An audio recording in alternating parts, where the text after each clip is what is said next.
मसीह यीशु के अजीम जलाली और बाबरकत नाम में आप सबको सलाम। आज हम खुदावंद के मुकद्दस कलाम में से देखेंगे दूसरा तिमोथियुस दूसरा बाब उसकी 8वीं और 9वीं आयत।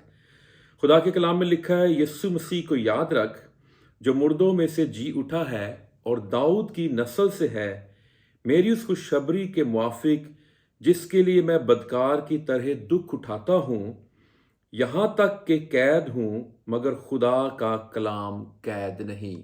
आमीन। अजीज़ो, आज हम जो बाइबल मुकद्दस में से देखेंगे खुदा के कलाम में से एक बात वो ये है कि खुदा के कलाम को कोई कैद नहीं कर सकता।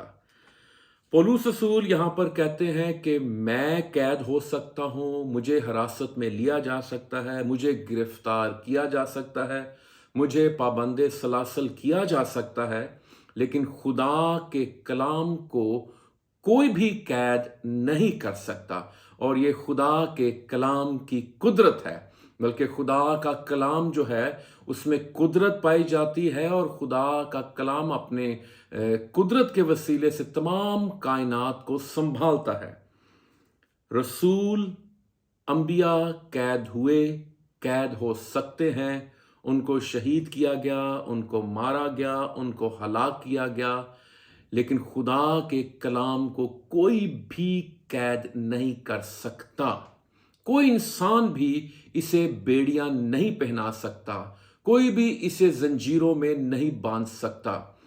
खुदा के लोग जो थे वो सीरी में थे, और हिस्कियल के बारे में देखें तो वो असीरों के दरमियान था, लेकिन खुदा का कलाम असीरी में वहां पर हिस्कियल नबी पर नाजिल होता है। हालेलुया। तो खुदा का कलाम कैद खानों में दाखिल हो जाता है, खुदा का कलाम तय खानों में पहुंच जाता है जहां पर खुदा के लोग होते हैं, और ये खुदा के कलाम की कुदरत है।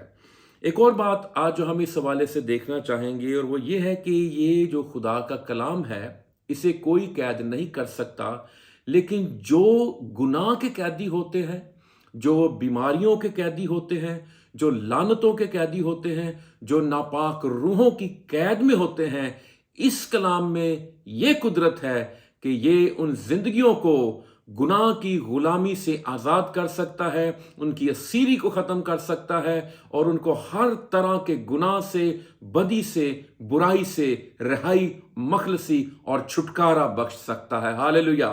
खुदावंद के नाम को इज्जत और जलाल मिले। आखिर में मैं ये बात कहना चाहूँगा कि काश के हम सब खुदा के कलाम के असीर हो जाएं, हम उसकी कैद में चले जाएं, और फिर हम उसकी पाक मर्जी को अपनी जिंदगियों में पूरा कर सकेंगे। लाजिम है कि खुदा के कलाम पर हम अपनी गिरफ्त को मजबूत करें, ताकि खुदा के कलाम की गिरफ्त हमारी जिंदगियों पर मजबूत होती चली जाए। 2024 में कोशिश करें कि आपका हर दिन, हर हफ्ता, हर महीना और इस साल का हर एक लम्हा खुदा के कलाम को और उसकी मर्जी को पूरा करते हुए गुजरे। आमीन।